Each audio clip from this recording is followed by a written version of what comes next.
Welcome back to tea సాట్. నేను మీ Phaneeshwar sir. Group 1కు సంబంధించినటువంటి భారత ఆర్థిక వ్యవస్థలు, ఇండియన్ ఎకానమీ అనేటువంటి దాని గురించి మనం డిస్కస్ చేస్తున్నాం. అందులో పబ్లిక్ ఫైనాన్స్ అనేటువంటి టాపిక్ గురించి మనం మాట్లాడుతున్నాం. గత ఎపిసోడ్లో చూసినట్లయితే రాజా చెల్లయ్య కమిటీ సంబంధించినటువంటి నివేదికలు చూసాం. ఆ రాజా చెల్లయ్య కమిటీ ఇచ్చినటువంటి నివేదికల్లో ప్రభుత్వం అనుసరించినటువంటి తీసుకున్నటువంటి చర్యలను కూడా చూసాం. ఇప్పుడు ఆ చర్యల్ని కంటిన్యూ చేస్తున్నాం. ప్రభుత్వం తీసుకున్నటువంటి చర్యల్ని కంటిన్యూ చేస్తున్నాం. ఇక 1996-97 నుంచి చూసినట్లయితే ప్రభుత్వం వారు మ్యాట్ అన్నటువంటి దాన్ని ప్రవేశపెట్టడం జరిగారు. సో మినిమం ఆల్టర్నేటివ్ ట్యాక్స్ అని అంటున్నారు. దీన్ని కూడా మనం డిస్కస్ చేసుకున్నాం. సో అదేవిధంగా చూసినట్లయితే 5 సంవత్సరాల ట్యాక్స్ హాలిడేని కూడా ప్రభుత్వం ప్రకటించింది. అంటే 5 సంవత్సరాలు ట్యాక్స్ కట్టించుకోకుండా 5 years ట్యాక్స్ హాలిడే అన్నటువంటి దాన్ని కూడా ప్రభుత్వం ఈ 96-97లోనే ప్రకటించడం అన్నటువంటిది జరిగింది. ఆ తర్వాత మనం గమనించినట్లయితే ఎక్సైజ్ డ్యూటీలో కూడా పునర్వ్యవస్థీకరణ అన్నటువంటి దాన్ని చేశారు. అంటే ఈ ఎక్స్చేంజ్ హిస్టరీలో కూడా రీఫార్మ్స్ తీసుకొచ్చి పునర్వ్యవస్థీకరణ అన్నటువంటి దాన్ని చేసి దీనిలో భాగంగా సెన్వాట్ సేన్వాట్ అన్నటువంటి దాన్ని తీసుకురావడం అన్నటువంటి జరిగింది. దీనిలో భాగంగా చూసినట్లయితే సేన్వాట్ను ప్రవేశపెట్టారు. ఇక ఈ రాజా చెల్లయ్య గారి సిఫార్సు మేరకే 94-95 నుంచి ఈ సేవా పన్నును కూడా తీసుకురావడం అన్నటువంటి దాన్ని పెట్టారు. సేవా పన్నును కూడా 1994లో ప్రవేశపెట్టడం అన్నటువంటి జరిగింది. సో ఇది ప్రభుత్వం తీసుకున్నటువంటి చర్యలు. ఇక ఆ తర్వాత చూసినట్లయితే శ్రీ విజయ్ కేల్కర్ గారు ఉన్నారు. వీరిని కూడా పన్నులకు సంబంధించినటువంటి అంశాలను పరిశీలించడానికి వీరి అధ్యక్షతను కూడా ప్రభుత్వం వారు ఒక కమిటీ అన్నటువంటి దాన్ని నిర్ణయించడం జరిగారు. ఈ కమిటీని ప్రత్యక్ష పన్నుల అధ్యయనానికి ఏర్పాటు చేశారు. కేవలం డైరెక్ట్ ట్యాక్స్ని అనలైజ్ చేయడం కొరకు వేసినటువంటి committee Vijay Kelkar committee. So ప్రత్యక్ష పన్నులను డైరెక్ట్ ట్యాక్స్ అంటున్నాం. ప్రత్యక్ష పన్నుల అధ్యయనానికి ఏర్పాటు చేయబడినటువంటి కమిటీ విజయ్ కేల్కర్. మరి విజయ్ కేల్కర్ సిఫార్సులను మనం ఒకసారి చూద్దాం. విజయ్ కేల్కర్ కమిటీ సిఫార్సులను ఒకసారి చూద్దాం. ఆదాయ పన్ను మినహాయింపు మొత్తాన్ని పెంచడం. ఆదాయ పన్ను యొక్క మినహాయింపు మొత్తాన్ని పెంచమని విజయ్ కేల్కర్ చెప్తున్నాడండి. ఆదాయ పన్ను విధింపు, పన్ను మినహాయింపు మొత్తాన్ని పెంచడం, ఇది ఒకటి. ఆ తర్వాత ఇంకోటి చూసినట్లయితే సర్ఛార్జీలు ఎత్తివేయడం. విజయ్ కేల్కర్ గారు ఏమంటున్నారయ్యా అంటే ఆదాయ పన్నుల మినహాయింపు మొత్తాన్ని పెంచండి, అదేవిధంగా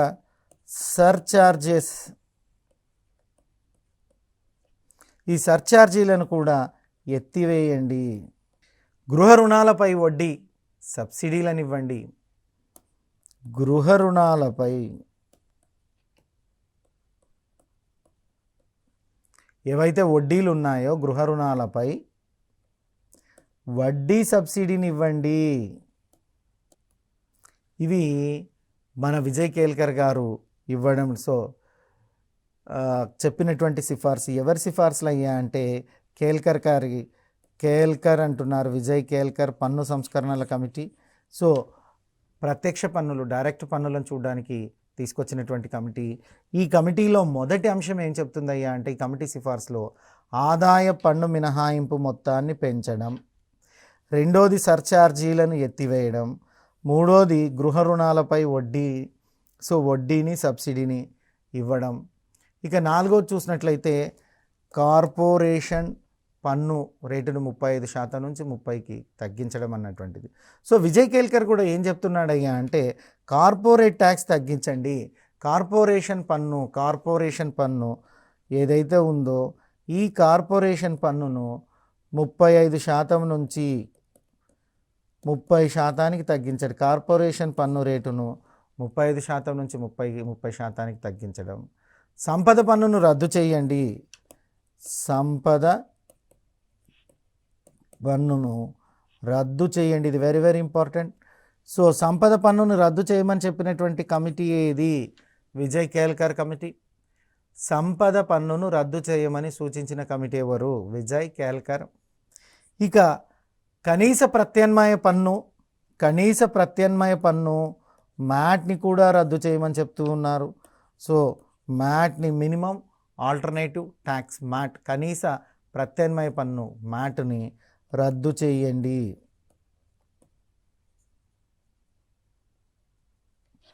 సో మ్యాట్ని రద్దు చేయమంటున్నారు. అదేవిధంగా చూసినట్లయితే పార్థసారథి కమిటీ కూడా కొన్ని పెట్టుబడిదారుల సమస్యలను చెప్పిందండి. అంటే విజయ్ కేల్కర్ తర్వాత పార్థసారథి కమిటీ కూడా నియమించబడింది. ఈ కమిటీ విదేశీ పెట్టుబడుల సమస్యలను అధ్యయనం చేసింది. సో పార్థసారథి కమిటీ దేని గురించి చేసిందయ్యా అంటే విదేశీ పెట్టుబడి సమస్యలు ఏవైతే ఉన్నాయో పార్థసారథి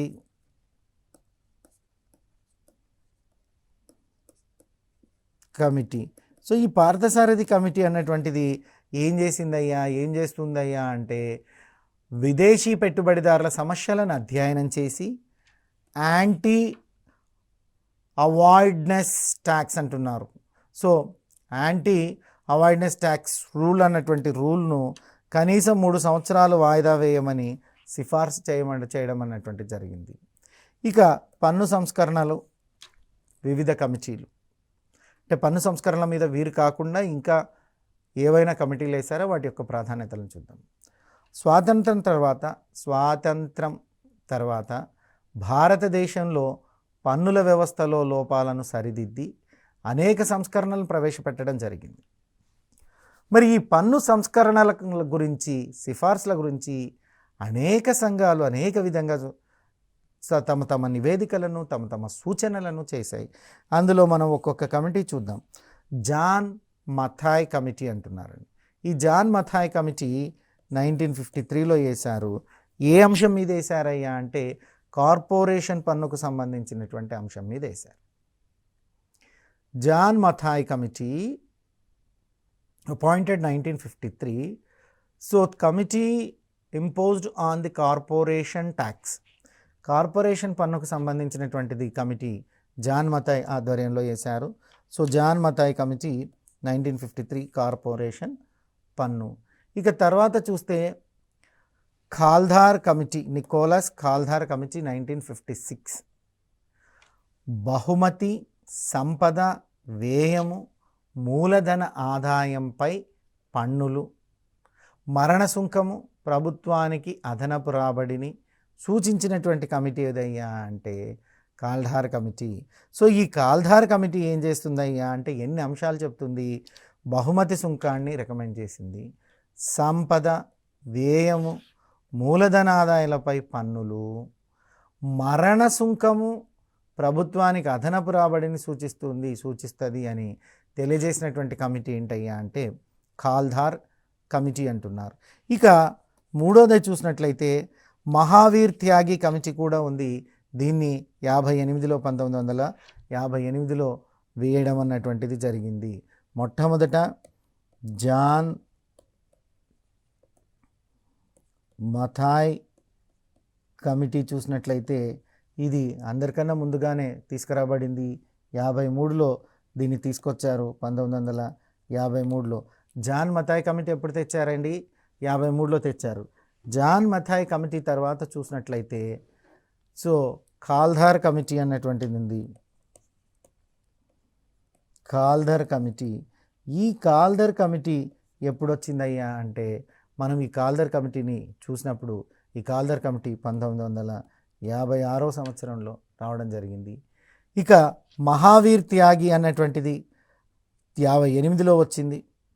మహావీర్ త్యాగి, ఈ మహావీర్ త్యాగి కమిటీ 1958లో రావడం అంటూ జరిగింది. ఇక ఈ మహావీర్ త్యాగి కమిటీ ఎందుకు వచ్చిందయ్యా అంటే పన్నుల ఎగవేతను ప్రత్యక్ష పన్నుల, మహావీర్ కమిటీ ప్రత్యక్ష పన్నులను పరిశీలించడానికి వచ్చింది. తర్వాత చందా కమిటీ ఈ చందా కమిటీ పన్ను ఎగవేత నిరోధకాలను సూచిస్తుంది. పన్ను ఎగవేత నిరోధకాలను సూచిస్తుంది. ఇది 1964లో వచ్చింది. సో చాందా కమిటీ దేన్ని సూచిస్తుందయ్యా అంటే పన్ను ఎగవేతదారుల నిరోధానికి సూచనలు చేస్తుంది. పన్ను ఎగవేతదారుల నిరోధానికి సూచనలు చేయడం అన్నటువంటిది జరిగింది. ఇవి ఇంతవరకు ఈ పన్ను సంస్కరణల మీద వేసినటువంటి కమిటీలను చూసినట్లయితే John Mathai committee 1953, Khaldar committee 1956, Mahavir Tyagi committee 1958, Chanda committee 1964. So ఈ తేదీలలో ఈ కమిటీలన్నింటినీ కూడా నియమించడం అన్నటువంటిది జరిగింది. ఇక భూతలింగం కమిటీ 1967లో వచ్చారు. ఇది పన్నుల విధానాలను ఆధునీకరించడానికి వేసినటువంటి కమిటీ. సో భూతలింగం కమిటీ ఇది ఏ సంవత్సరం వచ్చింది? 1967వ సంవత్సరం వచ్చింది. భూతలింగం కమిటీ 1967వ సంవత్సరం. భూతలింగం కమిటీ 1967వ సంవత్సరము పన్ను విధానాల ఆధునీకరణ అనేటువంటి అంశం మీద వేశారు. భూతలింగం కమిటీ చేసినటువంటి అంశం ఏంటి? పన్ను విధానాల ఆధునీకరణ. పన్ను విధానాల ఆధునీకరణ. పన్ను విధానాల ఆధునీకరణ అన్నటువంటి దాని మీద దీన్ని వేయడం అన్నటువంటిది జరిగింది. ఇక అదేవిధంగా చూసినట్లయితే ఏ కమిటీ వేశారు పన్ను విధానాల ఆధునీకరణ? భూతలింగం కమిటీని వేశారండి. పన్ను విధానాల ఆధునీకరణ మీద అంటే మోడర్నైజేషన్ ఆఫ్ ది ట్యాక్సెస్, పన్ను విధానాలను ఆధునీకరించడం అన్నటువంటి దాని మీద భూతలింగం కమిటీని వేశారు. ఎప్పుడు వేశారంటే 67లో వేశారు. తర్వాత ఎన్డి తివారీ కమిటీని 67లోనే నియమించడం అన్నటువంటిది జరిగింది. మరి ఎన్డి తివారీ కమిటీ ఎందుకు వేశారయ్యా అంటే కస్టమ్స్ డ్యూటీ పైన సూచనలు ఇవ్వడానికి ఎన్డి తివారీ కమిటీ వేశారండి. ND Tiwari committee.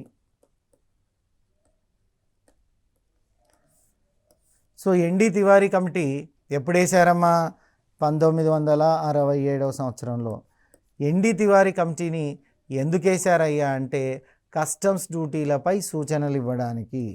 కస్టమ్స్ డ్యూటీలపై సూచనను ఇవ్వడానికి.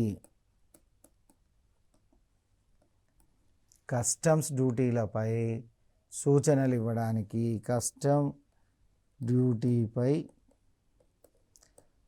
సూచన ఇవ్వటానికి. సో ఎన్డి తివారీ కమిటీ ఎందుకు వేశారయ్యా అంటే కస్టమ్స్ డ్యూటీపై సూచనలు ఇవ్వడం కొరకు వేశారు. ఆ తర్వాత కేఎన్ వాంచు కమిటీ దీన్ని 70లో వేశారు. ప్రత్యక్ష పన్నుల పరిశీలన, పన్నుల ఎగవేత, నల్లధనం వంటి అంశాలను పరిశీలించడం కొరకు వేసినటువంటి committee KN Wanchoo committee. KN Wanchoo committee. ఈ కేఎన్ వాంచు కమిటీ చూసినట్లయితే 1970లో వేశారు. కేఎన్ వాంచు కమిటీ 1970లో వేయడం అన్నటువంటిది జరిగింది. దీన్ని ఎందుకు వేశారయ్యా అంటే ప్రత్యక్ష పన్నుల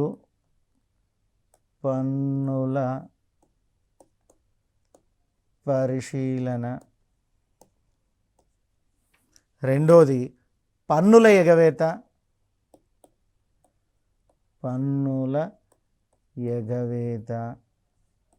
మూడోది నల్లధనం.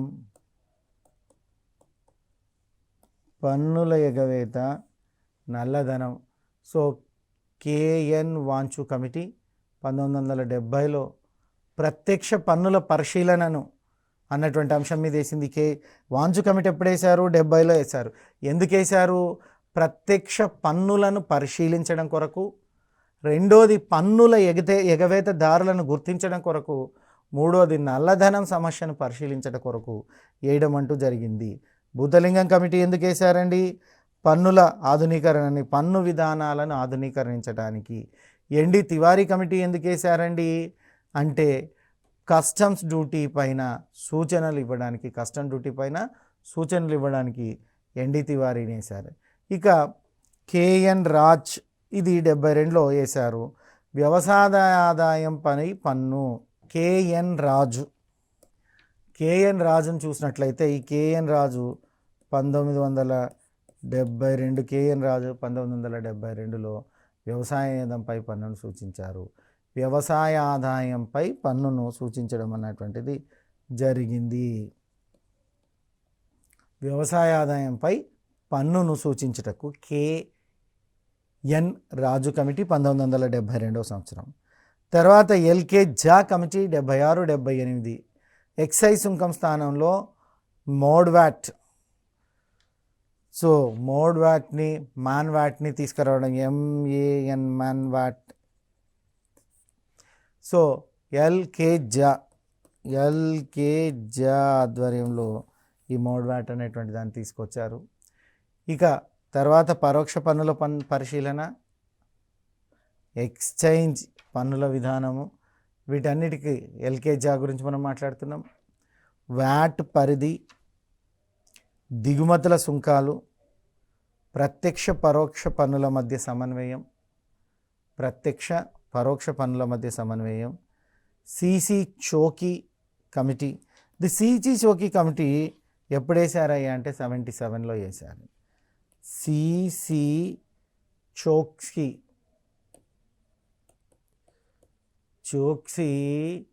కమిటీ అన్నటువంటి దాన్ని వేశారు. సో సిసి చోక్సీ అనేటువంటి కమిటీని ఎప్పుడు వేశారయ్యా అంటే 1977. ఇది ప్రత్యక్ష పన్నుల సులభతరం మరియు హేతుబద్ధీకరణకు కొరకు వేశారండి. ఈ చోక్సీ కమిటీ ఎందుకు వేశారయ్యా అంటే ప్రత్యక్ష పన్నుల సులభతరం చేయడానికి,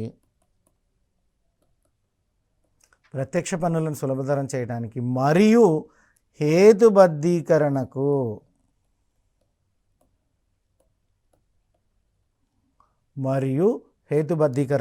ఈ రెండు అంశాలను పరిశీలించడానికి ప్రత్యక్ష పన్నులను సులభతరం చేయటము మరియు ప్రత్యక్ష పన్నులను సులభతరం చేయటము మరియు హేతుబద్ధీకరించడానికి సింప్లిఫికేషన్ అండ్ రేషనలైజేషన్ ఈ సిసి చోక్సీ కమిటీని భారత ప్రభుత్వం వారు నిర్ణయించడం జరిగింది.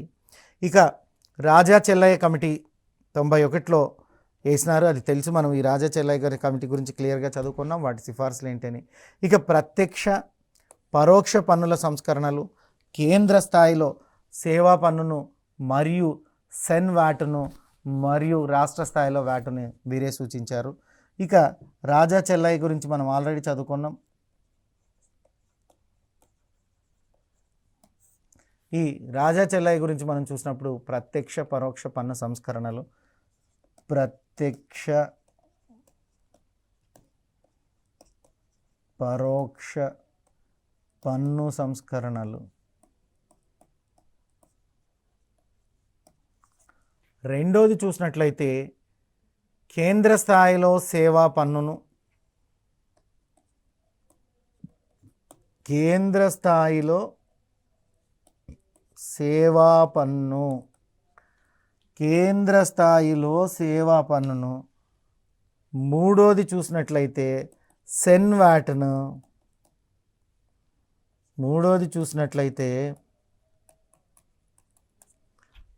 వ్యాట్ను, మరియు రాష్ట్ర స్థాయిలో వాట్ను ఈ రాజా చెల్లయ్య కమిటీ సూచించింది. ఏ అంశాలను సూచించింది అయ్యా అంటే ప్రత్యక్ష పరోక్ష పన్నుల సంస్కరణ, పరోక్ష పన్నుల సంస్కరణ మొదటిది. రెండోది కేంద్ర స్థాయిలో సేవల పన్నుని, మూడోది సెన్ వాటుని, నాలుగోది రాష్ట్ర స్థాయిలో వాటుని. ఈ 4 అంశాలను మన రాజా చెల్లయ్య కమిటీ అన్నటువంటిది సూచించింది. ఇకపోతే రేఖీ కమిటీ దీన్ని 92లో వేశారు. సో రేఖీ కమిటీ అంటున్నారు. ఈ రేఖీ కమిటీ ఏం చెప్పిందయ్యా అంటే 1992 ఏ అంశం మీద వేశారయ్యా అంటే పరోక్ష పన్నులను పరిశీలించటానికి, పరోక్ష పన్నులను పరిశీలించడానికి దీనిని విధించడం అన్నటువంటిది జరిగింది. ఏ కమిటీ? రేఖీయ కమిటీ. ఏ సంవత్సరము? 92లో. గుర్తుపెట్టుకోండి, రేఖీయ కమిటీ 1992 పరోక్ష పన్నులు. రేఖీయ కమిటీ 1992 పరోక్ష పన్నులు. 3 పార్థసారథి ఫోమ్ సంఘం. దీన్ని 2001 సంవత్సరంలో 10వ ప్రణాళికలో పన్నుల సంస్కరణలకు చేయమనేశారు. పార్థసారథి అన్నటువంటిది ఎప్పుడు? 10వ ప్రణాళిక కాలంలో 2001లో వచ్చింది. ఇక పన్నులను టాస్క్ ఫోర్స్ 2022లో విజయ్ ఖేల్కర్ ప్రత్యక్ష పరోక్ష పన్నులకు సంబంధించినటువంటి సూచనలు ఇచ్చారండి. పన్నుల టాస్క్ ఫోర్స్ కమిటీకి 2002లో వేసినటువంటి టాస్క్ ఫోర్స్ కమిటీకి ఎవరు అధ్యక్షత వహించారయ్యా అంటే ఖేల్కర్ అధ్యక్షత వహించారు. ఈ ఖేల్కర్కి సంబంధించినటువంటి ప్రత్యక్ష పరోక్ష పన్నులకు సంబంధించిన దాన్ని సూచనలను ఇవ్వడం అన్నటువంటిది జరిగింది. పరోక్ష పన్నులకు సంబంధించిన సూచనలు. రాష్ట్రంలో జిఎస్టీ విలీనం చేయబడినటువంటి రాష్ట్రాలలో జిఎస్టీలలో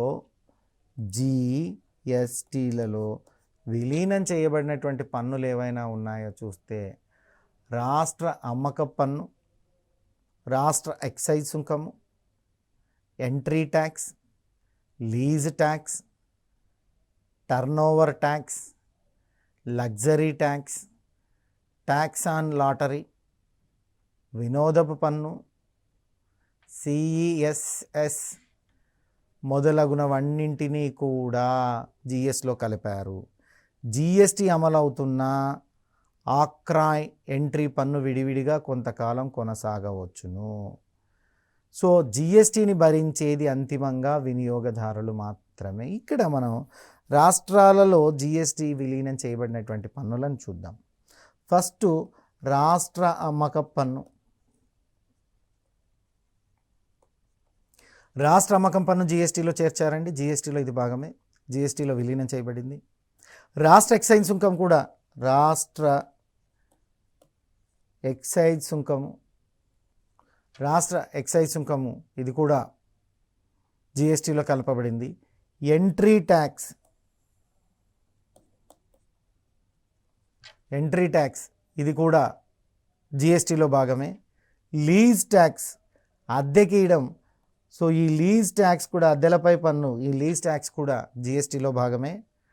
టర్నోవర్ ట్యాక్స్ ఈ టర్నోవర్ ట్యాక్స్ కూడా జిఎస్టీలో కలిసిపోయింది. లగ్జరీ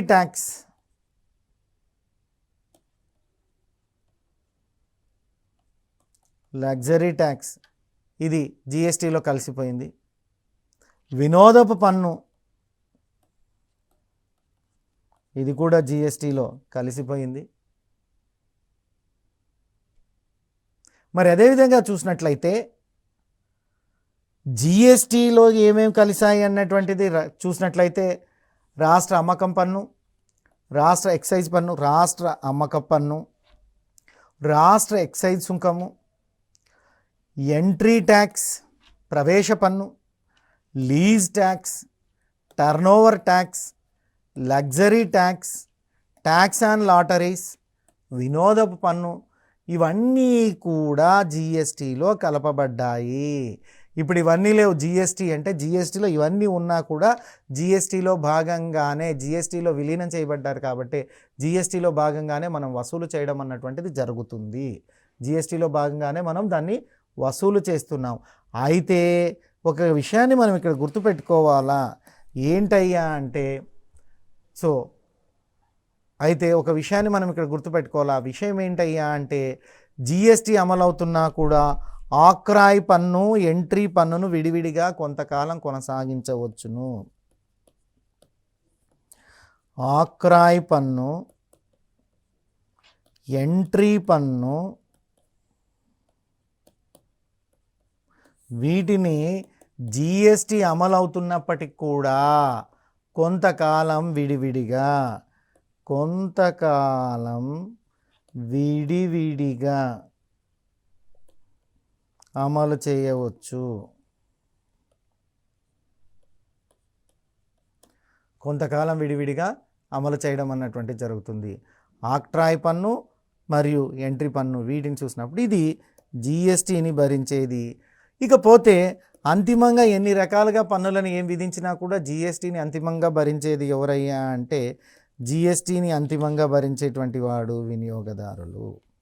జిఎస్టీని అంతిమంగా భరించేటువంటి వారు ఎవరయ్యా అంటే వినియోగదారుడు మాత్రమే.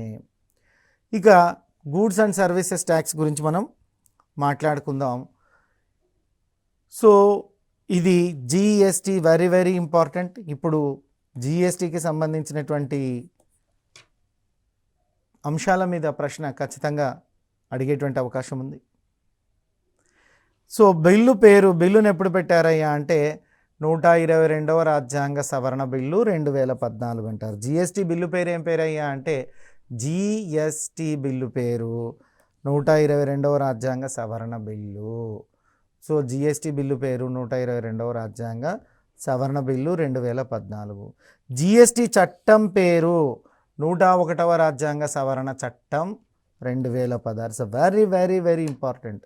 బిల్లు పెట్టిందేమో బిల్లు 122వ రాజ్యాంగ సవరణ బిల్లు, 122వ రాజ్యాంగ సవరణ బిల్లు. ఇక చూసినట్లయితే చట్టం పేరేమో 101వ రాజ్యాంగ సవరణ చట్టం. రాష్ట్రపతి ఆమోదం 8 సెప్టెంబర్ 2016లో. ఆమోదించిన రాష్ట్రపతి ఎవరు? ప్రణబ్ ముఖర్జీ. ఇక మనం ఈ ఎపిసోడ్లో ఏమేమి నేర్చుకున్నాం అన్నటువంటి దాన్ని ఒకసారి చూసినట్లయితే విజయ్ కేల్కర్ కమిటీ చూసాం. ఈ విజయ్ కేల్కర్ కమిటీ అనేటువంటిది ప్రత్యక్ష పన్నుల అధ్యయనానికి వేయబడినటువంటి కమిటీ అనేటువంటిది చూసాం. ఇక కార్పొరేషన్ పన్నుల దానికి కూడా చూసాం. పారదర్శకత కమిటీ ఏం చెప్తుందో చూసాం. సో తర్వాత చూసినట్లయితే పన్నుల సంస్కరణలు వివిధ కమిటీలు చూసాం. జాన్ మతాయ్ కమిటీ 1953 కార్పొరేషన్ పన్ను పైన, కాల్హార్ కమిటీ 1956 బహుమతి సంపద వ్యయం మూలధనాల పైన, చందా కమిటీ పన్ను ఎగవేత నిరోధక పైన, ND Tiwari committee customs duty పైన, అదేవిధంగా కేసీఎన్ వాంచు కమిటీ సో ప్రత్యక్ష పన్నులను పరిశీలించడానికి, భూతలింగం కమిటీ పన్ను విధానాలను ఆధునీకరించడానికి, సో కేఎన్ రాజ్ కమిటీ వ్యవసాయ ఆదాయాలపైన వచ్చేటువంటి పన్నులకు, సిసి చోక్సీ కమిటీ ప్రత్యక్ష పన్నులను సులభతరం చేయడం కొరకు, తర్వాత చూసినట్లయితే రేగి కమిటీ 1992 పరోక్ష పన్నుల విషయంలో, రాజా చెల్లయ్య కమిటీ సిఫార్సు చూసినట్లయితే చూద్దాం ప్రత్యక్ష పరోక్ష పన్నుల సంస్కరణలు, కేంద్ర రాష్ట్ర స్థాయి సేవల పన్నులు, సెన్వాటు, రాష్ట్ర స్థాయిలో వాటు, అదేవిధంగా జిఎస్టీలో విలీనమైనటువంటి వాటిని చూసాం. సో రాష్ట్ర అమ్మకం పన్ను, రాష్ట్ర ఎక్సైజ్ సుంకము, entry tax, lease tax, turnover tax, luxury tax, tax on lottery, వినోద పన్ను, సిఈఎస్ఎస్లన్నీ కూడా జిఎస్టీలో కలిసాయి. ఇక జిఎస్టీ గురించి మనం మాట్లాడుకుంటున్నాం. జిఎస్టీ బిల్ ప్రవేశపెట్టింది 122వ రాజ్యాంగ సవరణ, యాక్సెప్ట్ చేసింది 101వ రాజ్యాంగ సవరణ చట్టం 2016. సో ఇంప్లిమెంటెడ్ ఇప్పుడు రాష్ట్రపతి ఎప్పుడు ఆమోదించారంటే 8 సెప్టెంబర్ 2016లో. ఆనాటి